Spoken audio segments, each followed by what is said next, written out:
یہ ایکونائٹ کا ایک اور پہلو سامنے آیا ہے. پہلے لیکچرز میں بتاتا رہا ہوں وہی باتیں جو تمام ہومیوپیتھ دنیا کے کہتے ہیں کہ ایکونائٹ شروع کی دوا ہے اور کرونک نہیں ہے، اور پرانی بیماریوں میں، لمبی بیماریوں میں بے اثر ہو جاتی ہے. لیکن مجھے ایک تجربہ ہوا جس کے نتیجے میں اور بھی اب تجربے کر رہا ہوں کہ ایک خاتون نے مجھے لکھا تھا کہ کئی سال سے مجھے کھانے کی عام چیزوں کی الرجی ہو گئی ہے، اور اتنی تکلیف دہ چیز ہے کہ روزمرہ کا آدمی روٹی سالن بھی نہ کھا سکے. کیا کرے؟ آلو کی بھی الرجی، گندم کی بھی الرجی، فلاں کی بھی الرجی. اور یورپ میں اس کے بہت ایسے کیسز ملتے ہیں. اور ساتھ ہی اس نے یہ اطلاع بھی کر دی کہ میں ہر قسم کی ہومیوپیتھی اور ایلوپیتھی کروا چکی ہوں. اس لیے مطلب تھا کہ آپ مجھ ایسی چیز نہ ریپیٹ کریں جو معروف ہو اس قسم کی الرجیز کے لیے، کیونکہ اچھے سے اچھے ہومیوپیتھ دیکھ چکے ہیں اور ایلوپیتھی کا علاج بھی کروا چکی ہوں، لیکن کوئی فائدہ نہیں ہوا. ان کو مجھے اچانک خیال آیا کہ ایک میرا نظریہ ہے، اس کو میں استعمال کر کے دیکھوں. وہ نظریہ یہ تھا کہ خوف،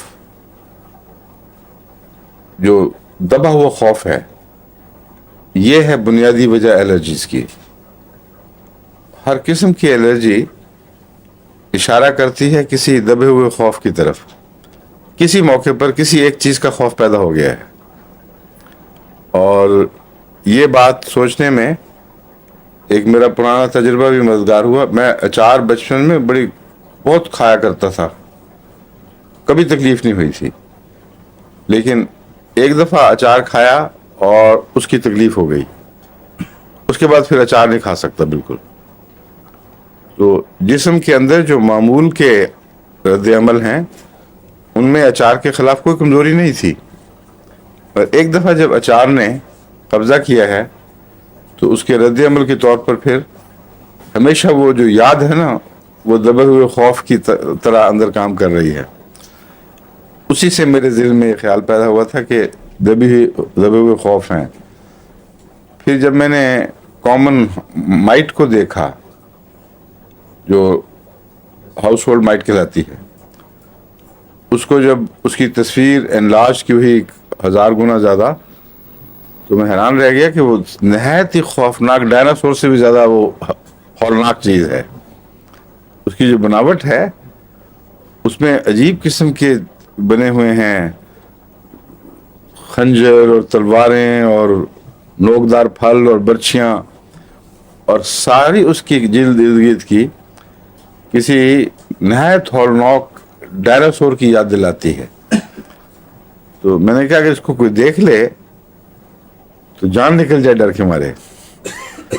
تو اس پہ مجھے خیال آیا کہ ہو سکتا ہے اندرونی جسم میں بعض یہ صلاحیتیں ہوں کہ کہیں جو چیز آنکھ سے نظر نہیں آ رہی، جس طرح جراثیم کے خلاف ایک طبی رد عمل ہوتا ہے، اس کی شکل بھی انسانی جسم پہچانتا ہے. تو کوئی اندرونی آنکھ ایسی ہے جو اس کی شکل پہچان کے اس سے ڈرا چکی ہے مریضوں کو، اور پھر خوف نے قبضہ کر لیا ہے.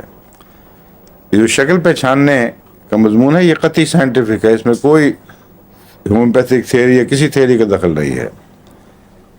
انسانی نظام دفاع کوئی جوابی کارروائی کامیابی سے نہیں کر سکتا جب تک ایگزیکٹ حملہ آور جراثیم کی میئرمنٹ، اس کی شکل، اس کا سائز، اس کی مکمل پہچان ان کارخانوں تک نہ پہنچا دی جائے جہاں دفاعی انتظام تیار ہوگا.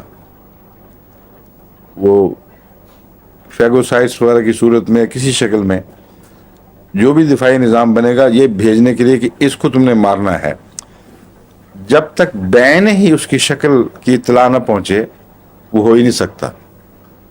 اس لیے شکل ناپنے کا اور پہچاننے کا اور ایکوریٹلی اس کو میجر کرنے کا اندرونی انتظام موجود ہے. اور اس کے لیے جو کون سے سیلز کہلاتے ہیں جو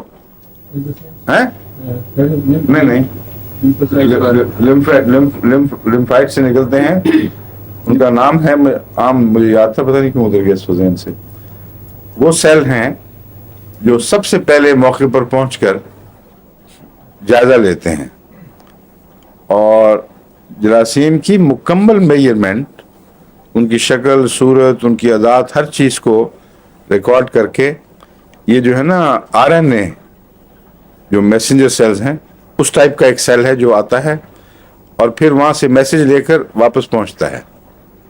وہ پھر ہڈیوں کے گودوں میں اور دوسرے گلینڈز میں جہاں جہاں دفاعی سپاہی تیار ہو رہے ہوتے ہیں ان کو جا کے یہ بتاتا ہے کہ بین ہی اس شکل کا حملہ ہے، اتنی مقدار میں ہے، جسم کے کس حصے میں ہے. پھر بہت تیزی کے ساتھ جسم وہ دفاع تیار کرنا شروع کرتا ہے. اب جو دفاعی تیاری میں وقت لگتا ہے وہ وقت ہے جس کو ڈاکٹرز کہتے ہیں کہ یہ ریزولوشن کا پیریڈ ہے. بعض بیماریوں میں 3 دن کم سے کم لگتے ہیں ریزالو کرنے میں، نمونیا وغیرہ میں اس سے زیادہ. اگر کہیں کوئی نظام کی خرابی موجود ہو تو پھر وہ کرونک ہو جاتا ہے، کیس پوری طرح ریزالو ہوتا نہیں ہے. مگر جو ریزولوشن کا نظام ہے وہ یہ ہے کہ جتنی دیر وہ کارخانہ تیاری کرے گا اتنی دیر اس کو موقع ہے کھل کھیلے بیماری اور پنپتی رہے اور مصیبت ڈالی رکھے. اس کے رد عمل میں بخار پیدا ہوتا ہے اور بخار جو ہے وہ مدد کرتا ہے اس ریئلائزیشن کی کہ خطرہ بڑھ رہا ہے، کچھ کرو. چنانچہ وہ کارخانہ دن رات کام کر کے وہ فوجی تیار کرتا ہے. ان کی جب وہ سٹریم چلتی ہے اس کی طرف تو وہ جوابی حملہ شروع ہو جاتا ہے. پھر دونوں سولجرز مارے جاتے ہیں. یہ عجیب نظام ہے کیونکہ ایک دفعہ جو پیدا ہو گیا اس کا پھر بعد میں کام کوئی نہیں ہے، یہ واپس جا کے پھر وہاں بیٹھ نہیں سکتا. اس لیے یہ بھی مرتا ہے، جو حملہ آور جراثیم ہیں وہ بھی مرتے ہیں اور اس کا نام پیپ ہے یا ٹاکسنز ہیں. جو بھی ریلیز ہوتی ہے ٹاکسن، پیپ تو اگر باہر ہو تو باہر آ جاتی ہے، جو اندر پیدا ہو رہی ہے اس سے سیپٹیسیمیا بھی پیدا ہو جاتا ہے. لیکن وہ تو عام طور پر جراثیم سے پیدا ہو رہی ہے جب ابھی پوری ریزولوشن نہیں ہوا.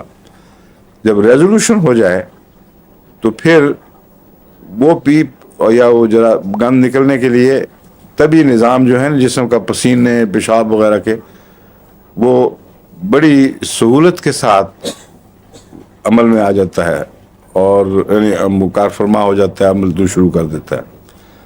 اس میں بے چینی بیماری کا کوئی حصہ نہیں ہوتا. بہت ہی تسلی سے ریلیکس ہو کر جو مریض کو صحت کا پسینہ آتا ہے، کھول کے پیشاب ہوتا ہے، اجابت ہوتی ہے، وہ ساری ان فوجیوں کی لاشوں سے بھری ہوتی ہے اور اس کے بعد جسم کو اطمینان نصیب ہو جاتا ہے. تو بنیادی طور پر جب تک شکل پہچانی نہ جائے اس وقت تک رد عمل ہو نہیں سکتا. اور شکل کی پہچان ایسی ہے جو آپ اپنی باشعور فراست سے کبھی نہیں معلوم کر سکتے، اتنی باریکی ہے. اب کس طرح ایگزیکٹلی ایک چھوٹی سی چیز کا سائز، اس کے ہر پر کا، اس کے کونے کا، کیونکہ جو بھی جوابی حملہ آور ہے اس کی شکل ایسی ہونی چاہیے جو اس کو ایگزیکٹلی انویلپ کر لے، اس کو کچھ بھی باقی نہ رہنے دے اور اس کو ڈھانپ لے، اس کی کریویسز میں اتر جائے اور اس کو بالکل بے عمل کر کے ختم کر دے. پھر وہ دونوں اسی حالت میں ڈسٹرائے ہو جاتے ہیں.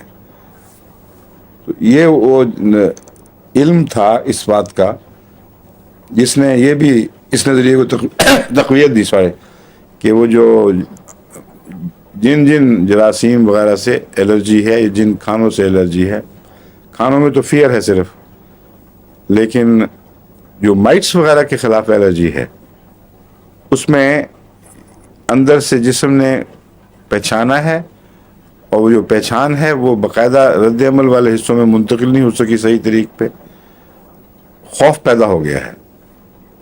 بس جب بھی وہ جراثیم جسم میں نظر آتے ہیں، داخل ہوتے ہیں کہیں سے، وہ خوف ہے جو اس کے خلاف ایک فالس رد عمل پیدا کرتا ہے. اگر پہچان منتقل ہو چکی ہو